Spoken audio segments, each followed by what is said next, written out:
F'jum id-duluri saret qudiesa speċjali fil-Kappella tal-Università ta' Malta b'tifkira tal-persuni li jħallu ġisimhom għar-riċerka wara mewthom. Il-qudiesa laqgħet studenti, professjonisti mediċi u familjari li permezz tal-għażla tagħhom qed jikkontribwixxu għall-avvanz tax-xjenza.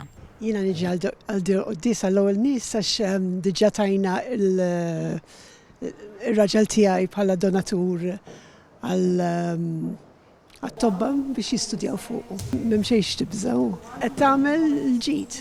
Qed tagħmel l-ġid għal dawn il-persuni kollha li qed jistudjaw biex isiru tobba għall-futur tat-tfal tagħna fuq kollox. Bas li wieħed għandu jagħmel xi ħaġa għas-soċjetà. Inti tmutu tħalli din id-dinja jien ġismi m'għandix bżonnu iżjed, okej. Għall-inqas issir xi ħaġa bżonn juża biha. Iċ-ċeplin tal-Università, Father Patrick Magro, fisser dan il-ġest bħala qatta altruiżmu kbir.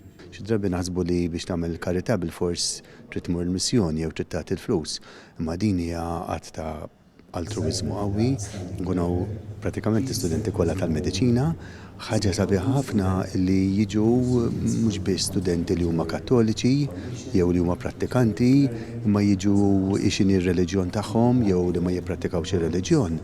Jħossu l-bżonn li jiġu biex jirringrazzjaw lill-Alla u jirringrazzjaw il dawk il-persuni u l-familjari tagħhom li taw ġisimhom biex bis-saħħa tagħhom huma jistgħu jitalmu.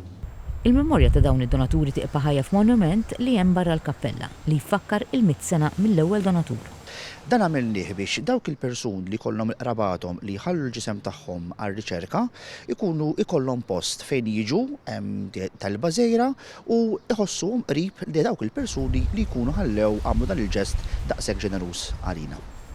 Dr. Zammit qal inizjattivi bħal dawn jgħinu fir-riċerka bit-tama li jinstabu forum ġodda ta' fejqan.